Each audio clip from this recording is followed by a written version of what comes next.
This is the ceiling of the Sistine Chapel in Rome. This is Michelangelo's interpretation of how we came to be.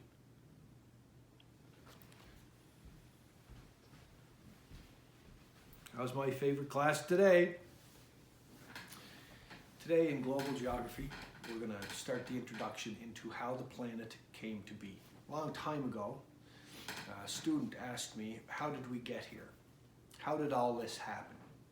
And that's not a question like what time is it? That's a question like how to build a watch.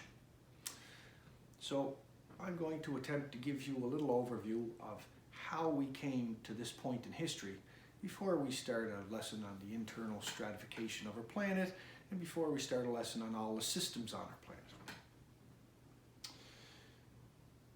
I showed you a picture of the Sistine Chapel, the ceiling. Michelangelo laid on his back and painted that in the early 1500s. It's considered the greatest ensemble of art in the Western world. He painted what he believed to be the story of how we came to be, how we came to be alive on the planet. The story is taken from the book of the Bible, the first book, the book of Genesis. It's a Judean-Christian belief. Now, the early Christians believed that we came to be because God willed it. He did a whole bunch of work in a very short time, in 6 days, and then he was so tired after that, he just kicked back and took a day off. And that day was known as the Sabbath. And that's pretty much the Judeo-Christian belief. A long time ago, I was lucky enough to spend a year living in an Aboriginal community. And I learned that some of the Aboriginal beliefs had a pretty similar story. The local Aboriginal group in this area, in Mi'kmaq, share a similar view of how the world came to be. The great creator spirit created our planet, this is how it was told to me, created our planet, then created all the animals, then created a person named Glooskap, and then with a bolt of lightning he threw life into Glooskap, and then with another bolt of lightning he created fire on our planet. So there are some similarities to the Judeo-Christian belief. There was a great expanse of energy in a short time, and then the planet emerged. Lo and behold, as I started to research this, and scientists hold pretty much the same ideology. There was a sudden burst of energy, and then things started to calm down. The burst of energy we know as, or is commonly held as, the Big Bang Theory. So the Big Bang Theory happened when you get an explosion, which was a massive explosion. When you get an explosion, stuff goes flying. So stuff, matter, flew all through space for billions of years. It traveled at light speed through space. That was the start of time as we are aware of time. As millions of years passed, things started to slow down. And when they started to slow down, things started to congeal into matter.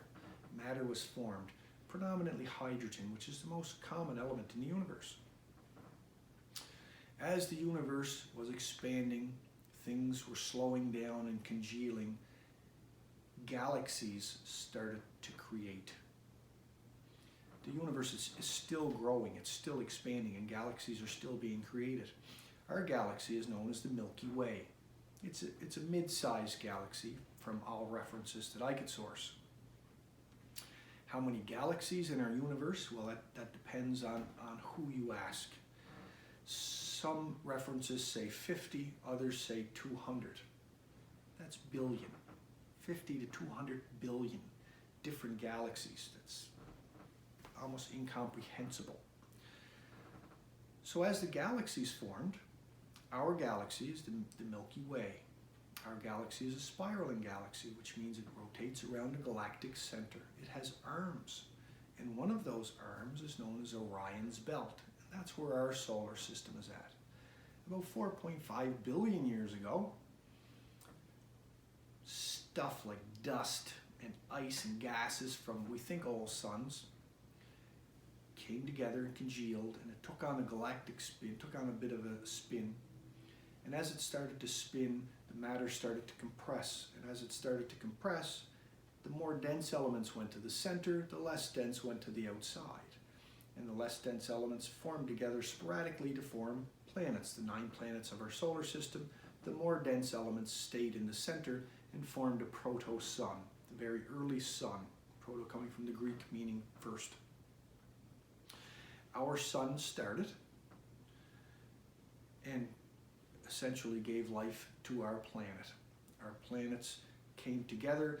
Some matter around our planets congealed to form the 33 moons that circulate around our planets in our solar system. That was the birth of our solar system.